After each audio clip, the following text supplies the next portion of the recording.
at the KSMO studios. It's time for us to sit down with Daryl Skiles and our friends from the South Central Regional Stockyards. Going to have a report on that, and he's got a special guest with him. Kevin Kreider is here today, and so we're going to talk a little bit about that as well right here on KSMO as he keeps us up to date on that feral hog situation. Well, first off, Daryl has his water now, so he's ready to rock and Ready to roll, go. and Kevin's going through some paperwork.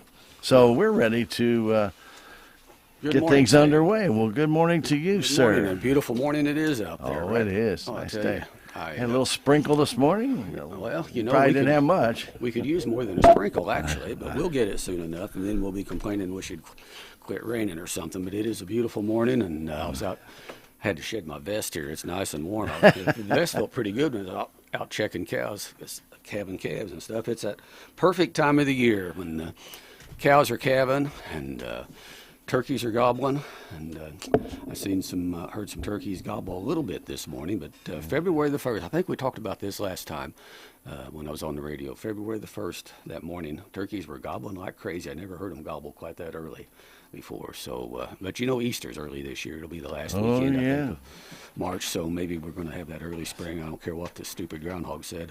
But anyway, but the He's in Pennsylvania anyway. yeah. I did see a groundhog here the other day, and he was just standing up tall and straight, looking around. So I think he was looking for spring. So, Yeah, no but doubt. anyway, the turkeys are gobbling. The weather's warming up. The cattle market's hot. And so we'll talk about that a little bit. We had a very good sale again this week. Some excellent replacement heifers on the sale this week, and we'll talk about that too. And we got an extra special feeder calf sale lined up for 2 weeks from yesterday up at South Central Regional Stockyards. And so lining up some of those. We're reaching that point in time, though, where the numbers kind of start backing off a little bit as we get ready to start selling these fall-born calves and things. So not a lot of yearlings out there with prices like they've been, but unbelievably prices were even better, and we'll get into that. But I am very happy and pleased, Kevin Kreider, with, and I always mess up what your official title is. I always call it UMC Extension Feral Hog Eradication Coordinator. There's a lot to it, isn't there? Yeah, so how's that? How about let's just say outreach educator? There you Outreach go. educator. Yeah. But Simplify it, Daryl. working on getting rid of feral hogs, Yeah. and that's a big goal here. So I know there's been a lot you've been on before, and I know there's been a lot of trapping and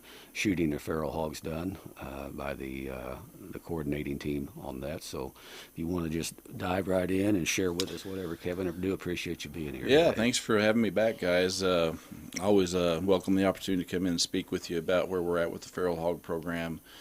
Basically, just give you a quick synopsis of the annual report from 2023, and then we can talk about questions and anything you guys might want to bring up about that. But in a nutshell, I think the first and biggest thing we want to talk about is how many hogs we took off the landscape last year, and that was 7,885. Now, that's an increase from last year, from 2022. We were at 6,289 in 2022, so we had about a 24% increase this year. We attribute that primarily to the acorn crop that we had in the fall and winter of 22, because we had a big acorn crop then. The hogs just weren't coming to bait like they normally would. In 23, we didn't have a big acorn crop, so the hogs came to bait easier. So guess what? We had more hogs coming in, more hogs taken off the landscape. Now, however, I want to point out something about that number too. In 2022, we assisted 709 landowners with feral hogs on their property that we took off of their property. In 2023, that number dropped to 660 people that we assisted with hogs on their property that we destroyed.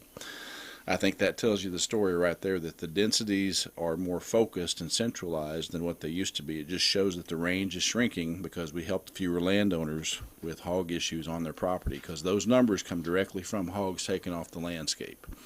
So when you hear the number 709 landowners, and then last year was 660, well, that tells you we didn't have to help as many people because they didn't have as many hogs on their property.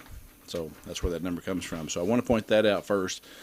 Then, we always get questions about the aerial operations portion of what we're doing with the feral hogs. Out of that 7,885, about 1,800 of those were killed with the helicopter, with aerial gunning. So again, I'll reiterate it. A lot of folks, well, I say a lot, some people push back against the air ops saying they're not effective. They are very effective. So I would challenge anyone that says that the air ops don't work. They do work. I've seen it firsthand. I know the guys that do the aerial gunning. 1,800 animals in a 3-month period with a helicopter is very efficient, and you can imagine some of the terrain that they're flying in that we cannot get into with a UTV and traps. It just makes our work a lot easier with that. And the other thing, too, on the aerial ops side of it, last year, we now have 12 UAV pilots. So we've got 12 drone pilots with USDA that are helping us with this, and the efficiency of that is incredible because they will go out the night before the helicopter launches, and they'll fly at 2, 3 in the morning, fly that drone with a thermal camera on it, and we can locate hogs within a few minutes usually, and then we can mark that GPS point, send the helicopter straight there at daylight, and they'll be on the hogs within just a few minutes. Wow. So it's really a model of efficiency. So I think those are some of the highlights of what we did last year. The other thing that we're trying to deal with too, that I think the public needs to be aware of, is that we always have attrition issues. There's always people that decide, hey, I'm moving on to something else, or this isn't what I want to do, and we have vacancies. So like right now, we've got 2 vacancies in the northern part of our area, which is basically Phelps and Pulaski County. So we've got to backfill for those spots that are open. So that kind of puts us behind when we have a vacancy we have to fill. When you say vacancy, positions that do what? Yeah, those are the folks that are elimination specialists, the trappers, the boots on the ground that are doing the actual work. So sometimes we do have to go out and hire folks in the middle of trying to deal with feral hog issues, and that kind of slows things down when we have a vacancy come up with those positions. So we are in the process of trying to get those positions filled, but I just want to make sure our listeners are aware that we don't always have a full staff of 48. Sometimes we might have 40 or 43. I mean, it's changing all the time with people that come and go and move on to other things.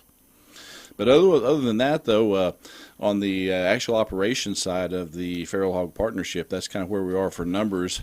I was going to mention from the educator side, there's 4 of us that do the outreach portion of this program, and we brought on right at 34,000 acres last year with private landowners.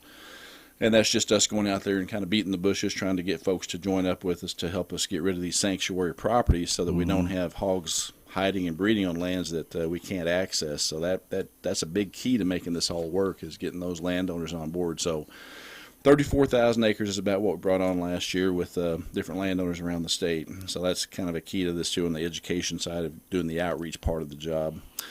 Other than that, we're looking pretty good otherwise. I mean, we did have that increase like we talked about, but I think when you look at the numbers of landowners from last year to this year that we assisted, going from 709 down to 660, that's pretty telling that the hogs are definitely not as big of a range that they used to be in. So I'll open it up to questions from you guys now with what we've talked about so far. Well, and the last time we talked, which was back in, I believe in December, if I'm not mistaken, you were still looking for get more people to get their land approved to have these surveillances, because you were telling me your hands are tied. If the hogs go on to that other property, you guys can't really do anything. Yep. And once the hog, and feral hogs are smart. Once they learn that there's nobody bothering me here, they're going to take up there, and then they're going to do all kinds of damage. Maybe not immediately, but over time, when they continue to grow and grow and grow, sooner or later they're going to venture out, and there's going to be a lot more damage again. That's exactly right, Stan. And the thing about that, too, that people need to realize is that feral hogs are primarily a nocturnal animal. They don't get out a lot during the day, especially during the summer. It just gets too hot for them. They will stay in the shade, back in the timber and the brush, and they won't move a lot. But during the night, when it cools off, that's when they'll come out and start doing their damage. So obviously nighttime's when they're going to be out there tearing things up, and people may not even know that they've got them unless they're out there on their property quite a bit, especially a big property. You may not even see the area where the hogs are if you have a timber piece.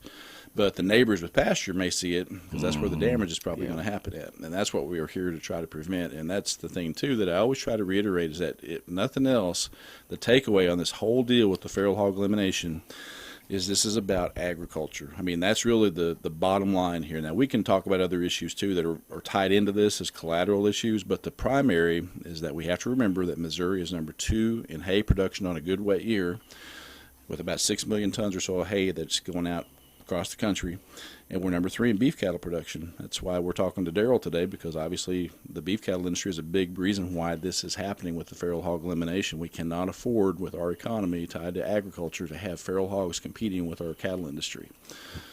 And we're right up there at number 2. We kind of bounce back and forth with 2 or 3 with Oklahoma, Right. on beef cows and Yep. things. And, Yeah, we'll never right. catch Texas, but Exactly. So we want to let people know, and if you're listening and you say, hey, I'm not into losing my property rights, and they're going to come on, they're going to take my land. I said, it has nothing to do with it. All they want to do is get rid of these hogs, and that's all you're giving them the right to do is actually use that surveillance to find these hogs and eradicate them.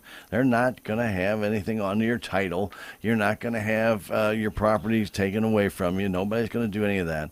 But unfortunately, and we all know there's a scare about 25 years ago, Daryl, and the government was coming in. There were a lot of people that were trying to sneak your property away from you. And I think people don't forget those things, and I think they get a little bit uptight and maybe nervous about it. Well, if I allow them on my property, is that the first of many coming on my property? No, we're trying to get rid of hogs. That's it. Yeah, and I get that completely. I'm from Shannon County. That's where I grew up at. That's where my family's from. I understand that completely. Eminent domain is not in play with this feral hog issue. That's not something that is part of this program at all. You can talk to any of the landowners we work with, and that's what I would recommend. If anyone is considering it or would maybe think about joining up with us, is talk to some other landowners, and we can certainly arrange that too. If someone doesn't want to talk to necessarily me, I can definitely put them in touch with other landowners that we've worked with, and they can get their own opinion there. We also have co-op meetings where we actually get together with a group of people in an area and have these discussions about, hey, how's this working for you? Mm-hmm. And you can sit right there face to face, and we're there in a group, and you can hear the other experiences that people have had. Well, there's one thing about it when it comes to the pros and cons of getting rid of the feral hogs. It's all pros, and there's just virtually no cons to getting rid of the feral hogs. And as you say, there's no obligation or anything. Right. Anybody that's trying to raise cattle and hay and things that's got run into a problem with feral hogs is pretty much ready in a short time to get some help and get rid of them. And that's the whole point, is just simply get rid of them, eradicate it. Now, in the South Central Regional Stockyards trade area, we're really on the very southern end of where there's a feral hog problem. We're lucky, and most of there's some feral hogs over in the Pulaski County area over there. Wood and things, and maybe just a few in Marys County. I'm not sure. Yeah, the numbers for just to throw this out real quick so everybody understands. Pulaski County in 2023, we took 450 hogs out of Pulaski. Is that right? Which is kind of a surprise. Yes. And that's primarily southern Pulaski County is where those came from. Yeah. And if you compare that to Dent County, we had 257 that we took here. So they're definitely higher than us, and they're further north than us. But you've got that watershed over there with the Piney River that goes right through Pulaski County. Mm-hmm. So that's probably one of the reasons. You've got the ruby dew that comes off of that for a tributary, because they're drawn to watersheds. They'll follow those watersheds, don't they? Yeah. Now, you compare that down to Shannon County. That was Shannon and Oregon County were tied for the high last year with 897 each. They were both tied at number one. Is that right? 897. 897 for Shannon and Oregon. So the same number for both counties. Right. What'd you say, Dent County? 257. Yeah, and that would have been predominantly, I'm sure, on the east and southeastern part of the county. East and south. Yep. Yeah. And I know some landowners over that have had problems with them, and just virtually ruining some hay fields and pastures. Yes, and I'll tie into that too real quick. We had our equipment, that was allocated last year in 2023 to these soil and water conservation districts, and the Missouri Feral Hog Elimination Partnership, through the efforts of the Missouri Department of Conservation, who kind of managed that grant money, was able to purchase over $600,000 worth of equipment to help with feral hog damage, and that is free for people to use that suffered any kind of feral hog damage. So if they need to reseed a field after they have to disc it and tear it up and start over, which is going to put it out of commission basically for a year, that equipment is out there. I think there were 14 no-till drills that were purchased in like 14 different counties, and then we had harrows, cultipackers, rollers, all kinds of different equipment that you can just imagine that you might need to rework a field. And then the benefit to that too is not only is it there free of charge for folks with feral hog damage, but if you want to do some wildlife work on your property and maybe put in a food plot or something, that equipment is there for the soil and water conservation rental cost to use for other projects. It's got warm season boxes on those drills. So we can do a lot of other things for reseeding at the normal rate that a soil and water conservation district would charge for that equipment. So it's another piece of equipment for more people to use and have access to. So just talk to your local soil and water conservation district Right. about those that equipment. Yeah, and that's another thing I'll say. We hear through social media and other venues here and there, not a lot, but there's some folks that definitely don't agree with what we're doing. But I would just encourage folks that have those mindsets and ideas to think about, would you rather us do something or do nothing? And we're doing something. I think the numbers speak for themselves. The equipment speaks for itself. I think that's one of the things I would encourage people to try to remember and try to keep in focus is that we've got an organization of 18 plus different agencies that are working on this, plus a couple of NGOs like Pioneer Forest is one of our big partners. And we're all working together to try to deal with this issue and get rid of these feral hogs. And it's for the good of our communities and our counties. It's not anything against anybody. It's just we're trying to help those folks, especially on the ag side. And there's other things it ties into as well.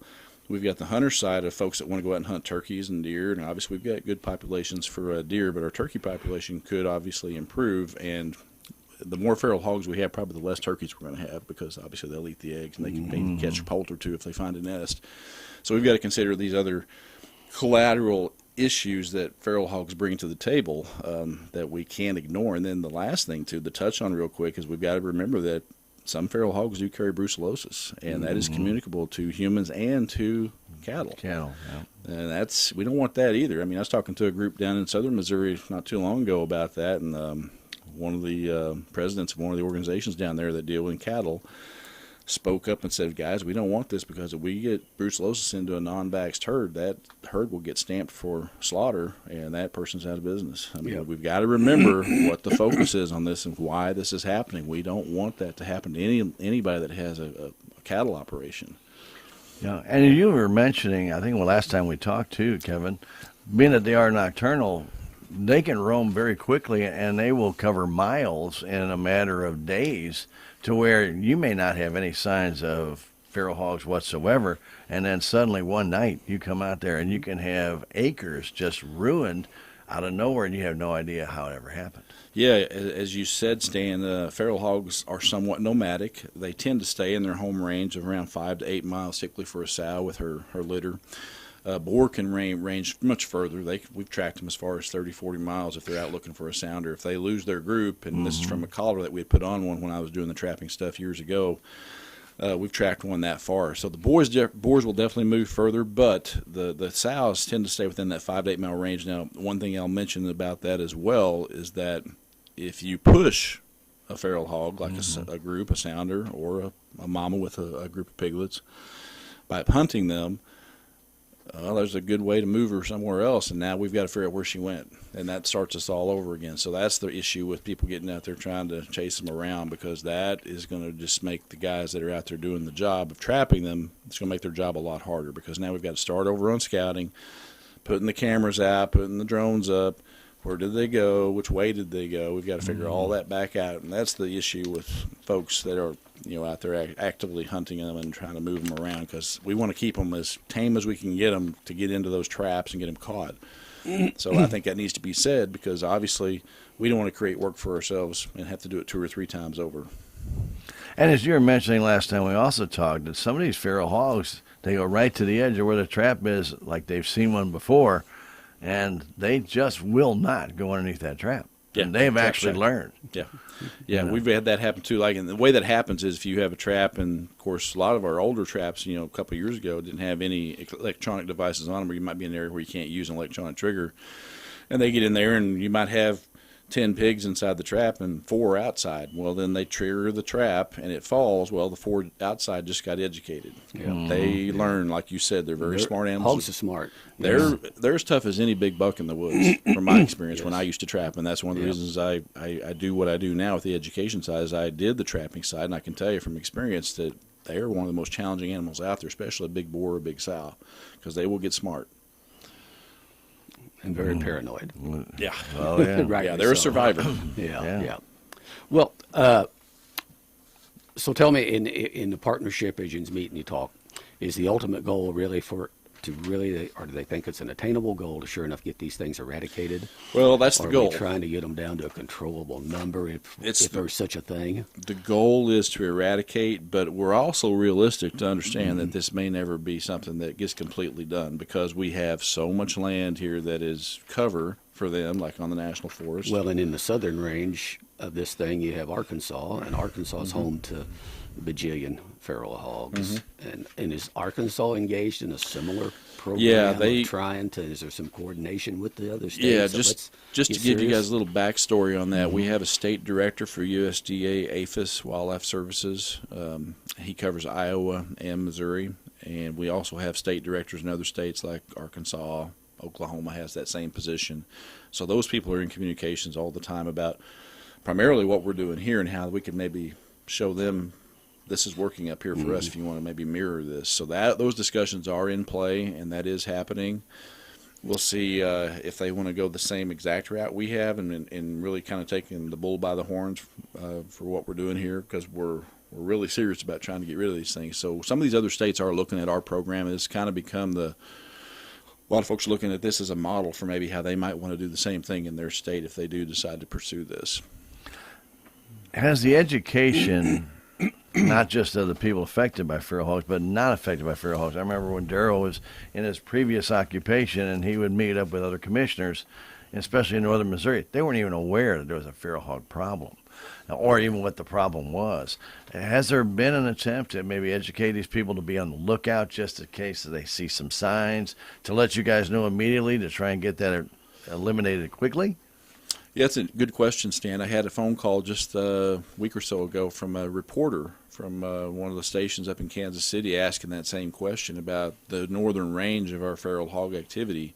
So we had that discussion. So there are those types of interactions happening with us from the partnership as well as either a political entity like you had asked about, like commissioners and so forth, or a reporter from a TV station or a radio station asking the same thing. And that came from one of our other educators having an interview over in Cape Girardeau, and they had seen the story. There's also one done in Springfield, and that Kansas City reporter had picked up on that. And of course, that's why we do these outreach efforts. That's another collateral thing that comes with it is people hear about it from a news story that they heard about, and then questions start getting asked. So yeah, you're exactly right. We do have that. Now, there's not an active outreach effort toward the northern part of the state just because we don't have anything going on up there. Right. So we're not actively telling those folks, hey, be aware, but we do tell all the people on the northern edge. Like I had a meeting yesterday over in Richland with the Soil and Water Board, just updating them just like I am not right now with you guys. But we have those meetings with the folks that are inside our actual area of hog activity. But we don't actively outreach to those other areas, but they do hear about it through other means. But that information is available to them. Yes. A few years ago when I was on the board of the Missouri, or the County Commission Association of Missouri, I invited a representative to come and make a presentation to the entire board, which was made up of board members from all over the state, from every district and region. And as you say, a lot of those commissioners served on that board from up north Missouri, and so the whole notion of a feral hog problem was pretty foreign to them. But after seeing the presentation, the video and the footage, and seeing actual damage and things and stuff, when they left, they were all in agreement. Wow, I had no idea. God knows we don't want these things. We don't want these things coming across the river, getting up our way. And basically, they left with just keep us informed on whatever we need to do to help. Not that they're going to do something there, but just whatever they need to do to help the entities, the agencies, whatever, get on top of this thing and get it. And I was really pleased with the presentation that was made. Now, some that were there didn't really care for it and stuff because they have a different take on how best to approach it. And I get it. I don't want to be honest. I mean, man, I've ran beagle dogs and we've coon hunted and been and dog people and I wish we could take the dogs and kill every dadgum hog out there, but I'm afraid they just isn't going to happen. It appears like these hogs have increased in numbers rather than decreased. That effort and in places where they can kill some, doing that fine.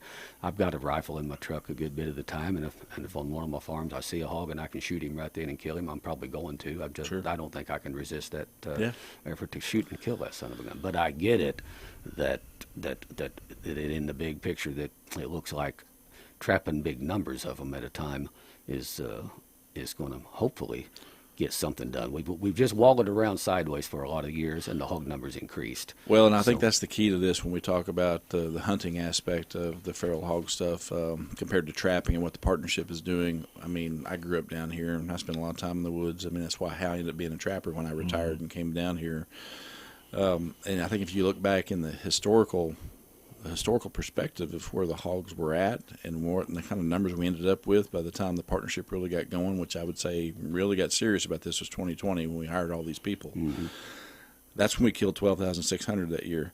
And ever since then, except for 2023, the number has gone down all the way down to 6289 in 22, and then up to 7885 in 23, so that little 24% spike. But I think if we look back to that 30, 40 years previous to this partnership happening, there were a lot of hogs if you talk to people that are out there and the damage that was going on. That's why the partnership got formed, and all these agencies jumped in to try to deal with it.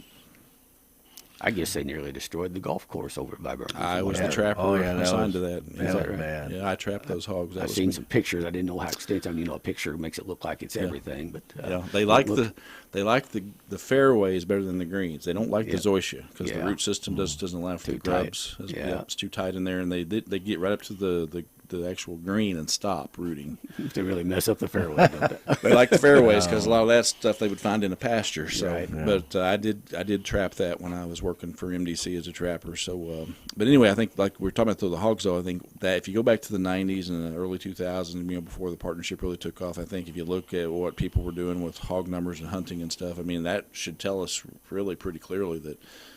What were we accomplishing? We're accomplishing anything? I don't really know. I wasn't here at the time. I just heard a lot of talk about it because I'd moved away. But I think also we can't ignore the fact that, like you had mentioned, when we're trapping, you might catch 10, you might catch 20, you might catch 30. We've caught as many as 42 in a trap with a partnership. And you won't shoot 42 on a dog hunt. I'm sorry, but that just won't happen. I talked to some guys not too long ago about a hunt they had done before it was eliminated on the forest, and they said they rode all day and they killed one hog after 6 or 8 hours of riding and chasing the thing all day long, and they killed one. I've never done it, so I can't speak to that, but I know I've heard people talk about it, and that's what I was told by folks that had done in the actual event themselves. And I'm like, well, one after a full day's work, I don't know if that's very effective. And I mean, not trying to stir up any animosity, but we have to be honest about what's effective and what's not.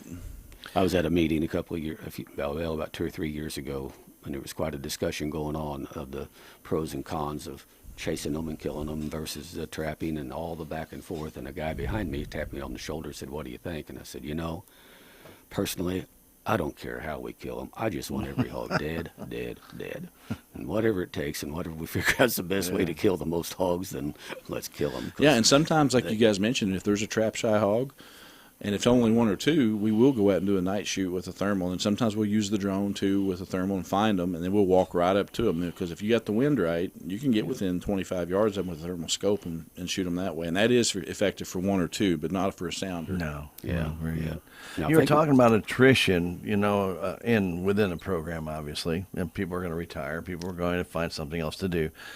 Is there a push to try and get younger people coming right out of school to be part of this partnership, because they need to have a lot of years with them possibly getting involved, getting to learn new methods, or even be more open to different technologies that might be emerging on this subject?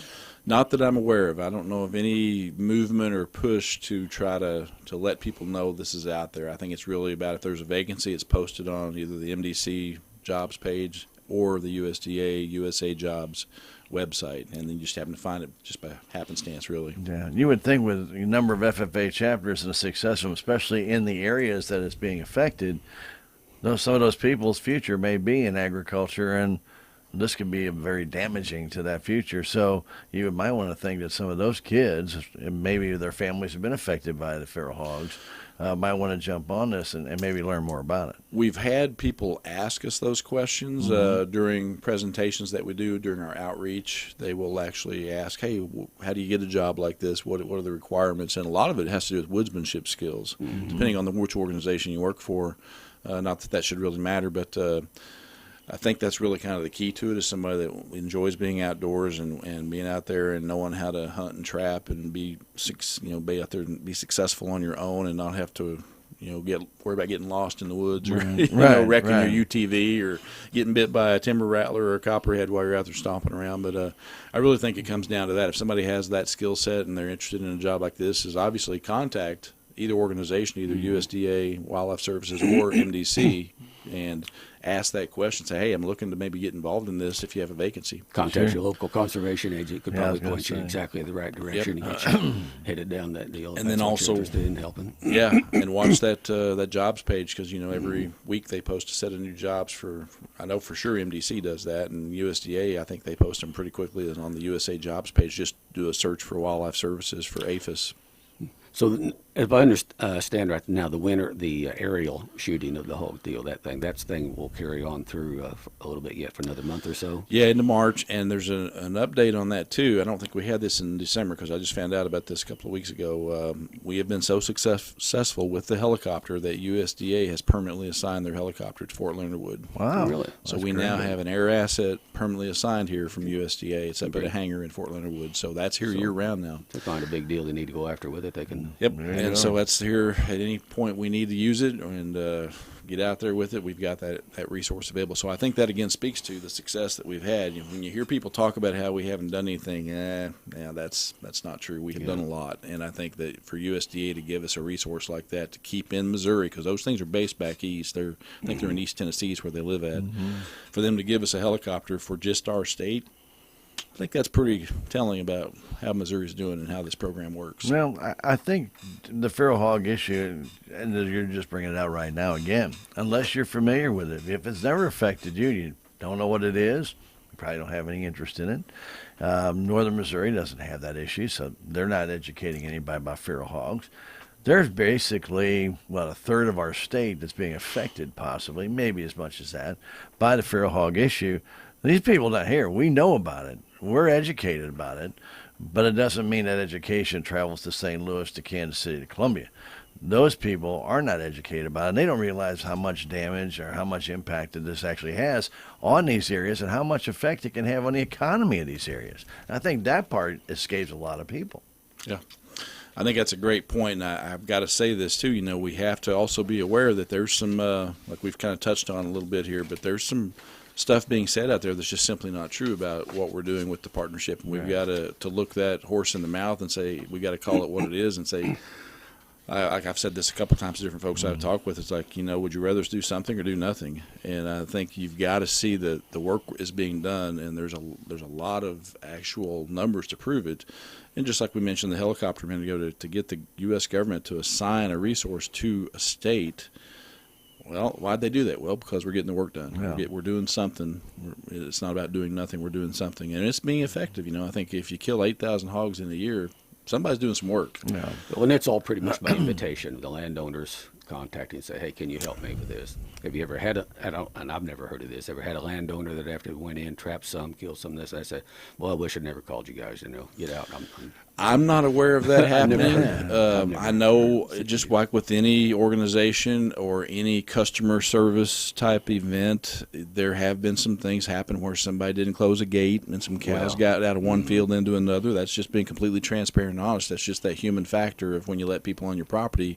Sometimes mistakes happen, and we've had cattle move from one field to another because somebody forgot to close a gate. Yeah. So it wasn't me because I did that job, but I will say I have heard stories like that. Just in the interest of transparency, needs to be said. So anytime you involve humans, there's going to be people that make a mistake. I had cows in my yard a while back because I didn't shut a gate.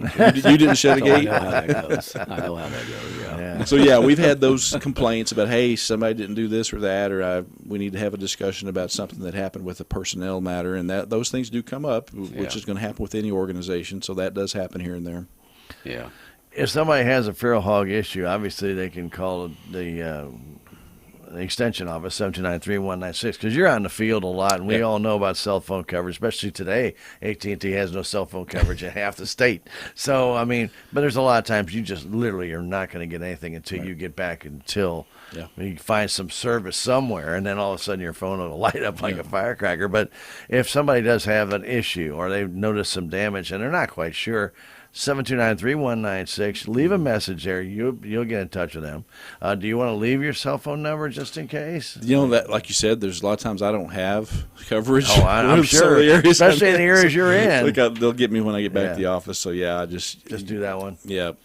And then just to reiterate, we've kind of touched on this a lot, but folks just need to remember that if you want assistance, we're here for you. I mean, this is a customer service-based deal. It's taxpayer funded. I mean, you guys already paid your taxes. What all counties do you serve as far as in your position? Yep. I cover from the north side. I started up at Phelps and Pulaski and Crawford, come down into Texas, Dent, down into Shannon. Okay.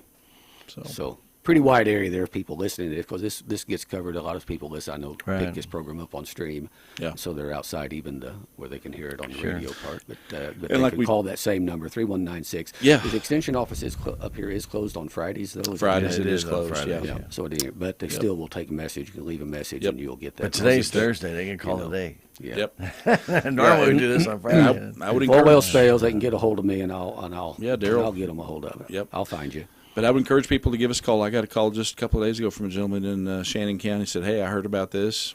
I've got hog damage. I need somebody out here." So I made the call to the guy that is over that area, and he called him back, and they're in the process of dealing with the hogs that he has on his property. So that's how this is supposed to work. Is we're here for a service, and people need to understand that's all we're trying to do is help. You know, we're not trying to cause any consternation or get people upset or anything. We're trying to help people deal with the feral hog issue, and the guys that are out there doing the work are there for the same reason. We're just trying to be helpful and do the right thing for the right reasons. That's what we're all trying to do. What I've seen and heard from people down in the Texas area, there's just large expanses of land down there that the feral hogs have just virtually taken over. That it's just very difficult, almost impossible to raise hay on some of that ground, and pasturing is difficult. That's about all they're left to. But hopefully maybe we can get ahead of this thing, get them whipped. Yeah, I think if we just keep doing what we're doing, understand that any sanctuary property that's out there is going to continue to be a sanctuary property. That's why we need access to those other lands like that have feral hogs on them. If we can't get in there and deal with it, who's going to do it? And that's what I've said a few times to folks is, if you're not going to do it and you're not going to let us do it, then who is going to do it? Nobody. And they're just going to continue to float. And you work for Extension, University of Missouri Extension. Correct. And the University of Missouri Extension is working then with USDA and MDC in a partnership effort to try to address the feral hog problem. Yeah, my whole thing is outreach and education, and that's why I'm here today, is to let folks know that we're here to help. And if you need help, we've got plenty of folks that are willing to do that, and just let us know, and we'll make it happen. Very good. Very good. Yep. Always a pleasure, my friend. Glad to be here. Appreciate you coming in. Welcome back home. Been back 3 years now. Yeah. Nice to be back. Yep. Good to have you here. Good to have you here. And to see the success of the program, we just hope it continues to move in the right direction and eradicate just as many as we possibly can. And if you have any questions, again, call 729-3196. That's the extension office. Leave a message if you have some damages. You want them to check it out, or they can get the message to Kevin, and he can get in touch with the right person. Even if it's not in the Dent County area, call them. There are other people that Kevin can get a hold of and pass that word on to, even if you're in Oregon County or anywhere else, to make sure that we get this problem addressed. Don't just say, well, they didn't get back to me in a day. Don't let that happen. If you've got damage, you want to make sure you get it addressed as quickly as possible. It's not going to go away by itself. And feral hogs, they don't really have, quote, a breeding season and a pigging season, whatever. They kind of will lay down, have pigs kind of year round. I know just from raising hogs, and so. Yeah, you know probably as well as anybody. I mean, 2 litters a year typically, and they're ready to breed between 3 and 6 months of age for a female, usually closer to 6 months, and then those piglets are going to be usually run between 5 or 6 up to 12 in a litter, and then depending on how many survive. And they're prolific reproduction. Yes, that's why we have these kind of numbers. We killed like almost 8,000 last year with 48 trapper positions. So if you imagine 48 people and divide that out, 8,000 divided by 48, you can see what the numbers are, what each one had to put up. And one thing, if you're out there, you don't want to blunder into an old sow with a fresh new litter in her nest. She'll defend it. Yeah, especially if they're little enough where they can't go yet. Scatter. She's going to do what she's got to do to protect them. She'll protect that nest at almost all costs. Yeah. It's dangerous. Yeah, I've raised hogs enough back in the day, the good old days, as they say. And boy, an old sow with a new litter, that's not something you want to mess with. So anyway, Kevin, do appreciate you coming in, updating us on this, and Yep, glad to be here.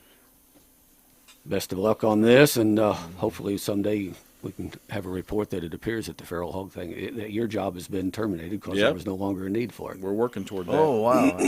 Yeah. No, that day would be a great day to hear.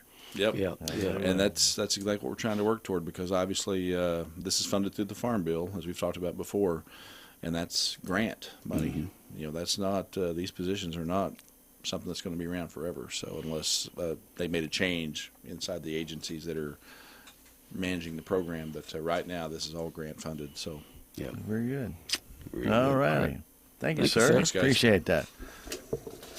All right. Daryl, you want to Cattle tell market. us a little about the cattle market? Well, South Central Regional Stockyards, we've had a very good sale this past week. Numbers were down a good bit from a couple of weeks ago. We've got a special feeder calf and yearling sale at South Central Stockyards planned coming up here for later March the 6th.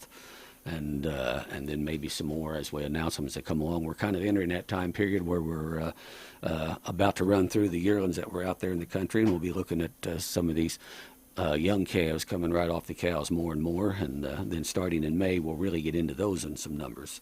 But the feeder market is very, very good, and actually was up again this week. The market reporter called the market for this sale this week, and as I said, our numbers were down. We had, between 600 and 700 head, I guess, total. The market reporter from the U.S. Department of Agriculture, Missouri Department of Ag Market News Service called the market another $5 to $15 a hundred higher than the previous week, and that was on kind of on those 450 to 6 weight cattle. Other weights were probably $3, $4, $5 a hundred higher. Heifers, same way. That was on steers. Heifers would have been sure enough $3 to $6, $7 a hundred higher. And to give some, and you know, in the futures market, we always I like to talk about that a little bit. All the time, you know, the futures market continues to gain a little bit more steam all the time. Our feeder futures continued that trend. They actually going back to the last time I was on the program, May futures were at 255 a hundred. Right. Remember that? Yesterday futures ended at 259, so they gained another $4. And October, November futures still holding pretty steady at around $270 a hundred, or $270 a pound, however you want to put it. So futures is strong. Numbers are strong. I think there is maybe a cattle on feed report coming out tomorrow, Friday, if I'm not mistaken. So it'll be interesting to see what that shows and what effect that has. But overall, the numbers thing is good. Feeder futures are higher. The cash feeder cattle are higher, of course, as we just reported. And just to give an idea, here's what some of the prices on these medium and large number one steers.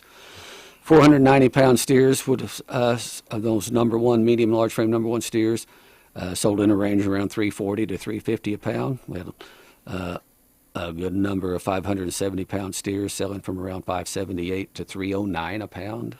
Had some 574-pound steers, though, at $320 a pound. That's $1,836 a head for 574-pound steers. Now, those were value added, as we've talked about before. Full round of all the shots, boosters with modified live, everything going for them there. The 6-weight cattle, 671-pounders, around selling in a range of 265 or so to 285. 7 weights in that 240 range to 258, up again 260. And then our heifers, the feeder heifers, looking at 430-pound heifers selling in a range of about 278 or 80 up to $3.08 a pound, and that's 430-pound heifers. You know, the 5 weights around 258 or 60 up to 288, almost 290 on 500-pound heifers. 6-weight heifers. And again, this is medium and large frame, number one muscle heifers that be the best of the bunch. 6-weight heifers around 240 to 250 or so, and 7-weight heifers didn't have a lot this week, but a few 7-weight heifers and selling in that around 2.25 or so pounds. So awfully good prices on all those. And again, the slaughter cow market itself is still holding steady and actually a little stronger all the time, seems like. And again, yesterday we had some pretty good weigh-up cows. Those bigger, higher-yielding, high-dressing cows would have sold in a range of $1 to $1.10, $11, $12 a pound. just has to go to slaughter cows. Some of your more average dressing cows would have been in those 90s up to around $1. Some of your lower dressing cows would have been probably in the upper 60s to up in the 80s, mid 80s for them low dressing cows. And I'm talking about those thinner cows. Then you get into your bulls, your slaughter bulls. Again, your big old slaughter bulls bringing from $1.15 to $1.25, 6, 8, up near $1.30 for the big old high dressing bulls. So price is good just all across the board for all classes of cattle. We also, though, had on the sale yesterday just a really outstanding set of bred heifers to take back to the farm. These were all third-stage heifers due to start calving March the 1st. They were all black and black baldy heifers, and they sold and these weren't registered or purebred. These were just a fella had purchased these heifers actually from out of one herd and then done a great job of growing them, putting them in with a good calving bull for a short 60-day calving season. These heifers sold $2,700 to $2,900 per head. So good price. Good price. So that's kind of where we're at on the market. And again, South Central Regional Stockyards, we are looking for a real good special. We'll be a little light on numbers next week, but the demand is great. Somebody needs to move some cattle. Can't wait for the special in a couple of weeks.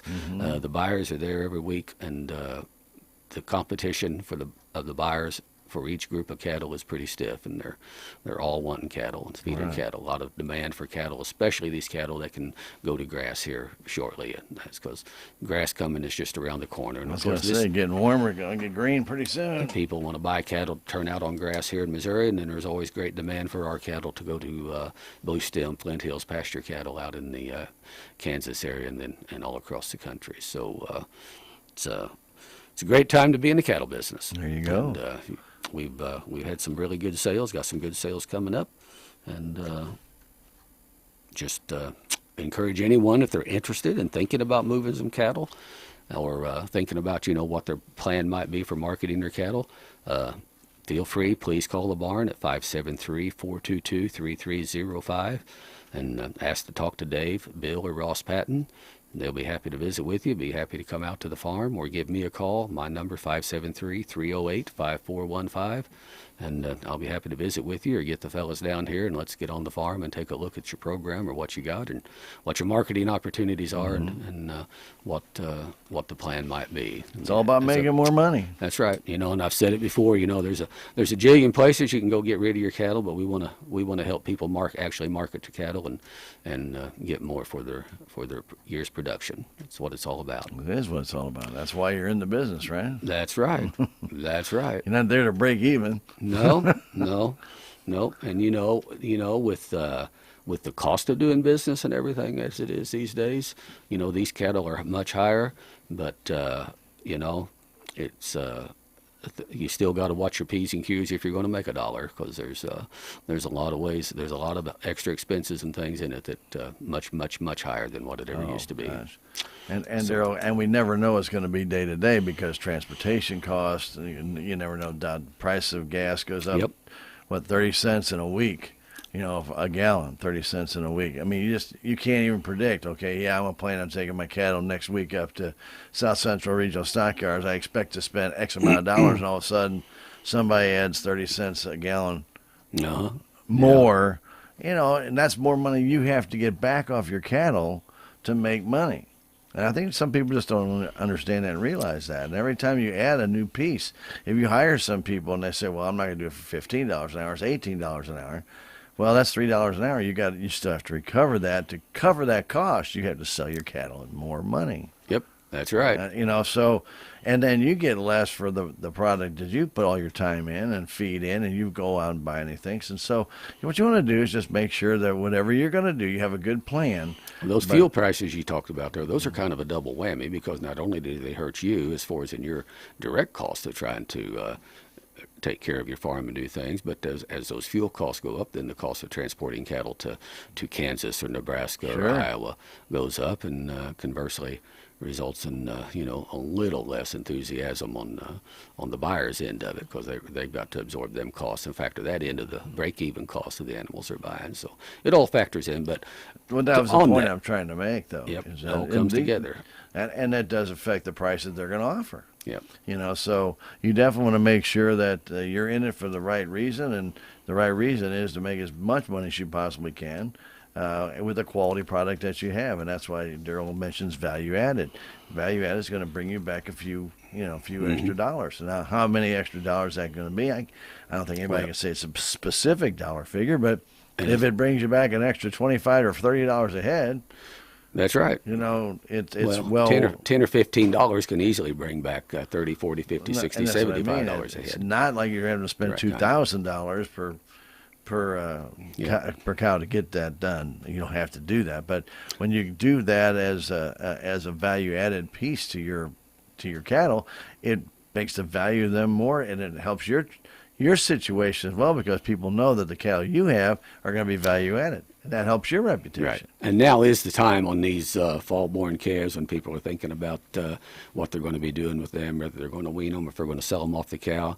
Now's the time to be thinking about getting those vaccinations in those animals and having them ready to market, or get them ready to wean and get them ready to market. Then as we get on into spring, we'll market a lot of spring-born calves here starting late April, May, and up in June. To middle of June. Try to, a lot of people, and I do too, try to get the cattle either weaned or moved and sold before it starts getting into that 90+ degree high humidity stuff and things. But now's the time to be thinking about getting those vaccinations and get those cattle ready to market. And we'd be happy to help you with that as far as what you need to get in the vaccines and stuff to make these animals the most appealing to the buyers. Well, very good. So again, give a call to the South Central Regional Stockyards anytime, or if you need help arranging trucking, give the barn a call, 573-422-3308, or give me a call anytime, 573-308-5415, and I'll be happy to help you. If I don't answer, I will get back to you. Very good. It's our South Central Regional Stockyards report with Daryl Skiles. We appreciate Daryl coming in. We're going to be seeing Daryl again in 2 weeks and a day. Right. We were a day early today. I got several different text messages this morning already about if this was really right that we were on today. And we talked about it a couple of weeks ago, and FFA Day tomorrow. FFA Day with Mr. Bob Parsons, and we'll start that about 8:20 in the morning with interviews, and they'll go all day to about 3 o'clock. Cool. Neat. Love the FFA. I loved FFA when I was in school, and FFA is a fantastic organization. A great group of kids that are involved in FFA, always. And we want to thank Heather and Dalton of the FFA chapter here in Salem, and the Salem RE School for allowing the students to come to the station. They actually get taken out of their comfort zone over there to school, have to get put here, and then it's a great experience. It is a great experience, and they have a good time. I think that the first-year students sometimes get a little bit more nervous. But after they've done it a year or two, then they come in, they get very conversational as to a lot of times. Many times it's a family heritage. The mom and dad, they would see were an FFA, and grandpa was an FFA, and and then they have their own stories to tell and compare. And I think that's the kind of cool thing. How has FFA changed from the 60s, the 80s, the 2000s, and now 2020s? You may have a family with a representative in every one of those periods, and it really is pretty cool. Yep. It's a great organization. South Central Regional Stockyards supports FFA in a lot of different ways, and always very happy to and very proud of the work that our FFA chapters across the region do. Very good. We will be back here with the South Central Regional Stockyards report. Next time on the air will be after the unofficial first day of spring. There you go. March the 1st, the opening day of trout season, is always the unofficial first day of spring for me. But we'll be back here with the South Central Regional Stockyards report then on Friday, March the 8th, and back at our regular time. Then the next time will be right after spring has begun. Then it will be after That's right. official After first day of spring. Not the Daryl Skiles official first day of spring, but actually the calendar first day of spring. Not necessarily the groundhog approved first day of spring either. So groundhog, like I said, he's in Pennsylvania. Anyway, he doesn't even know anything about the rolling hills of Missouri. No, only that they're hard to dig in. And he might enjoy the rocks over here in Denton County. No doubt about it. Daryl, again, thanks for coming in. Thank you, Sam. Kevin Kreider, even though he has moved on and gotten back to work. But we want to thank Daryl for bringing in Kevin. Always interesting to hear what he has to say, and we really want to get the feral hog problem under control. Well, and I appreciate the stockyards has basically given me carte blanche to have various special guests in to talk about items of interest in the ag sector and things. And it does affect agriculture. People say, well, what's that absolutely. feral hog? Right. And, legislative things. I talked to Ron Copeland, our state rep, a while back, and probably sometime here when they go on spring break, we'll probably have him in for one of these meetings. That may be right there March the 8th. I don't know. I'll check and see when that's going to be, but at any rate, we'll be back March the 8th. I do appreciate everyone listening, either live over the air or on the internet on the KSMO stream. And until we're back here again, I do hope everyone will be safe, happy, healthy, and God bless each and every one. I'm back in the